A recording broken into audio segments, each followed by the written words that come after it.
So, I was thinking what should my next video be for this channel, and I settled upon my first job. So, let's get into it. Let me take you back a few years, precisely 3 years, to when I was 21. I had just finished university and I was broke. I only had a few £100 left of my student loan, and it was quickly depleting. So I needed to think of something, and something fast, as a guy's got to eat, right? My answer? A job. But knowing the labour market doesn't just open its doors because you say so. I needed to plug the money gap between applying for jobs and getting my first job. So I signed up. Oh, the horn's outside. So I needed to plug the money gap between applying for jobs and getting my first job. So I signed up to my local employment centre for a government-backed monthly payment and employment tips and tricks. And within 6 months, I landed my first job. Side note, this job in no way whatsoever was due to the employment centre. I got it due to contacts. Perhaps it really is true. It's not what you know, but who you know. Anyhow, specifically, my ex-girlfriend worked there, and she put in a good word, hounded, perhaps is better, her agency contact to contract me to be a factory worker. So that was the role. Fresh out of university, with a rather quiet, indulgent, Regency-era, liberal arts degree in English, within 6 months, I was now a factory worker in a protein factory, earning just slightly above minimum wage. Let's get into the pros before we slide into the cons and finish with a flourish about first-time jobs and perhaps some educational takeaways from it. So, the pros. As you can probably already imagine, the top pro was of course money. Even though it was only minimum wage, I distinctly recall my first ever shift. It was November 11th, 2016, Remembrance Day. And I remember that because it got to 11 o'clock, after already working for 5 hours. Yes, very early start at this factory. 6 a.m. I had to be on that factory floor, meaning I had to be up at 4 a.m. to get ready. Anyway, it got to 11 o'clock, and everybody froze. One gentleman was stood so stoically, he looked like a statue. So everybody froze except me. And it took a few seconds for the penny to drop. Oh my, it's Remembrance Day. Joshua, stop working, you fool. I felt quite bad that I hadn't noticed the time at the time, but then and now upon reflection, I feel bad. But anyway, I digress. After this 8-hour shift, I made a grand total of £60, and I was walking towards the local bus station to catch a ride home, and I felt an incredible sense of, well, pride for making £60 at my first real paid job. So I guess that's the first and second pro. The first, money. The second pro, positivity. The third pro, I think, would be people and relationships. I remember one lady who was vastly superior to me in age. I won't tell you what her age was. And she was rather quite lovely. She was like a surrogate grandmother to everyone. She was bright, she was positive, and she always left a cheeky, positive comment or drawing on the whiteboard next to the production line.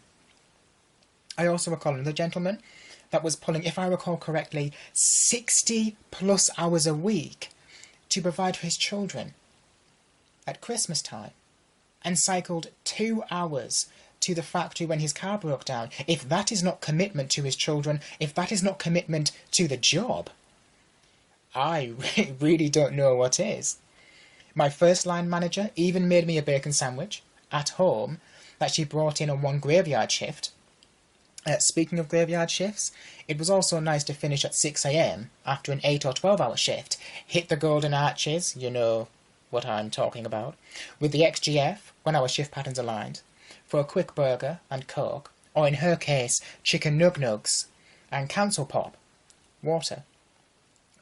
My ex-girlfriend, she really was quite the little nugget monster, that and a Parmo Queen with extra garlic. Always, always, always Parmo with extra garlic sauce.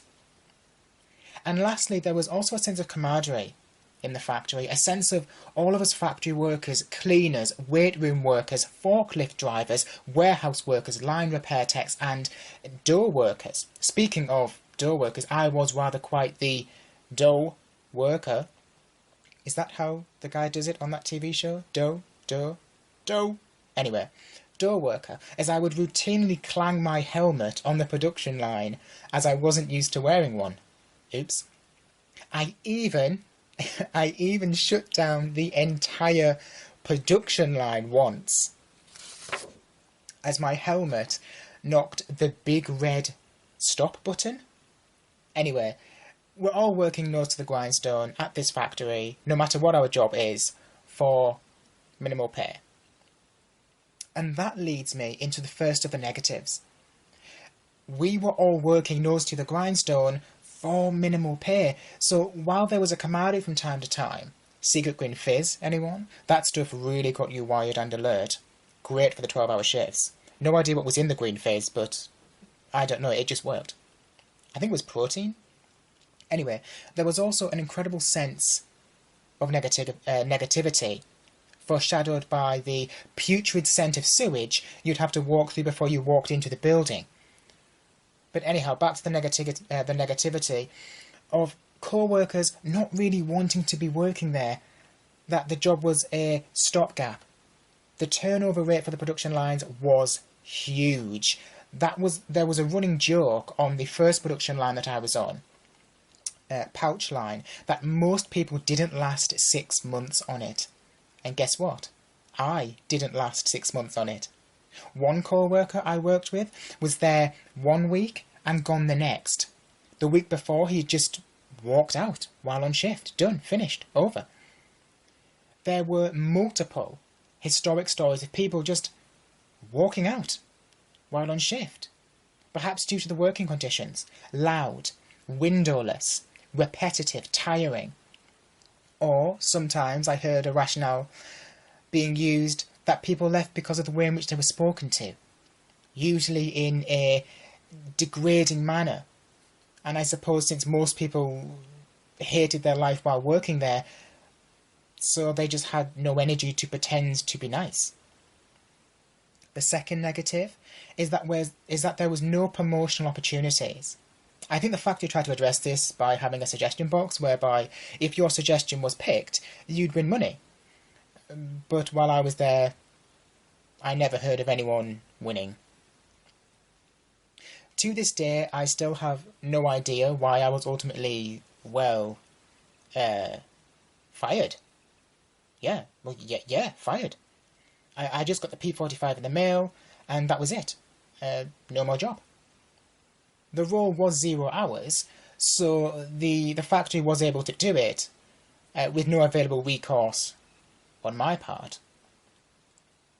To sum up, first-time jobs, I think, are almost required to suck. You're new to the working world, so you're like a newborn deer, just stumbling around, trying not to make a complete fool of yourself, I suppose, while learning the different group dynamics of the workplace. It's like school if you got paid to go to school or college or university.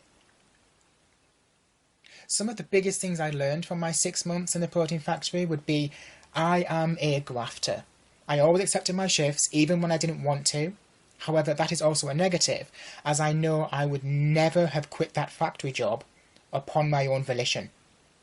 Even though I disliked it so much, there's just something inside me that just can't quit something. So I need to work on being okay with voluntarily quitting things. I also learned that jobs are not forever and they can be taken away from you with or without any notice. So I now know that I need multiple streams of income. I'm more self-aware of when things are going wrong, of how I behave towards myself and others when my environment is poor. For example, at the factory there were times I snapped at people and started not to care about myself. I think working a low-paying job is bad in some respects, but eye-opening and ultimately good in others. If it wasn't for my factory experience, for this factory job, I wouldn't have been motivated to find my why in life, and just my motivation in general. So the factory experience was both good and bad. And so that's it. That's the tale of my first job. I hope you enjoyed it. If your first job was equal to, better than, or lesser than my own experience, let me know in the comments preferably, because I'm looking forward to perhaps knowing what your experience is. It's interesting, isn't it? With that being said, thank you for listening.